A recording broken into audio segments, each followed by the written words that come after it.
Happy Holi ସବୁ ସାଙ୍ଗମାନଙ୍କୁ ସମସ୍ତଙ୍କୁ ହାପି ହୋଲି। ହୋଲିରେ ହାର୍ଦ୍ଦିକ ଶୁଭକାମନା। ଆଜି ଆମର ହୋଲିର ପର୍ବଟା ଆମର ସବୁଠାରୁ ଶ୍ରେଷ୍ଠ ପର୍ବଟା ଆଉ ସବୁଠାରୁ ଭଲ ପର୍ବଟା। ଠାକୁର ପୂଜା ସରିଯାଇଛି। ଏବେ ଆମ ଘରେ କଳସ ବସିବ। ହୋଲିରେ କଳସ ବସେ। ଯାହା ଜାଗାରେ ବସୁଥିବ ନିଶ୍ଚିନ୍ତ ଆପଣ ଜଣେଇବେ।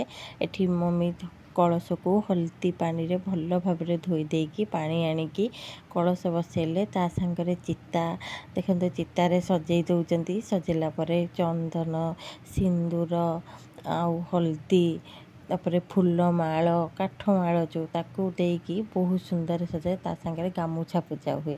ତାପରେ ଗାମୁଛା ରଖିକି ମମି ପୂଜା କରିବେ।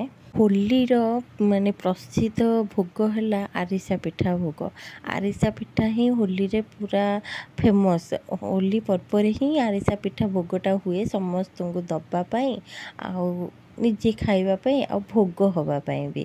ଦେଖନ୍ତୁ ଏଇ ଟାଇପ୍ର ଆମ ଘରେ ହୋଲିରେ ପୂଜା ହୁଏ। ଆଉ ଗୋଟେ କଳସ ଯେଉଁ ରହିଛି ସେଟା ପୂଜା ହେଇନି। ସେଟା ଆମର ନଈରୁ ପୁରା ପାଣି ଆଣିଲେ ସେଟା ପୂଜା ହେବ। ଦେଖନ୍ତୁ ସେପଟ ସାଇଡ଼୍ରେ ଗୋଟେ ରହିଛି କଳସ। ସେଟା ଆମର ଏବେ ବି ପୂଜା ହେଇନି। କଳସଟା ବାବା ନେଇକି ଯିବେ ନଈକି। ନଈକି ନେଇକି ଯାଉଛନ୍ତି। ନଈକି ଗାଧେଇକି କଳସରେ ପାଣି ନେଇକି ଆସିକି ରାଧାକୃଷ୍ଣ ପାଖରେ ସେ କଳସଟା ପୂଜା ହେଲା ପରେ ଘରେ ଆସିକି ରହିବ। ତ ଆମ ଗାଁରେ ହିଁ ଏମିତି ହୁଏ। ବାବା ଦେଖନ୍ତୁ ନେଇକି ଆସିଲେ କଳସ ନେଇକି ଆସିଲା ପରେ ମୁଁ ତାକୁ ହଳଦୀ ଆଉ ପାଣିରେ ଗୋଡ଼ ଧୋଇକି ଘରକୁ ମାନେ ନେଇକି ଆସନ୍ତି। ଯେହେତୁ ଠାକୁରଙ୍କ କଳସଟା ନେଇକି ଆସୁଛନ୍ତି।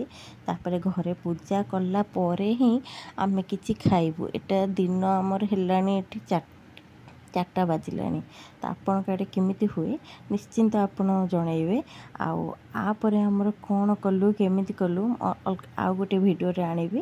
ନିଶ୍ଚିତ ଆପଣମାନେ ଦେଖିବେ। ଦେଖନ୍ତୁ କଳସଟା ଆଣିକି ଘରେ ବସେଇକି ପୂଜା କଲା ପରେ ଆମର ତାପରେ ହିଁ ଖାଇବା ପିଇବା ଆରମ୍ଭ ହୁଏ।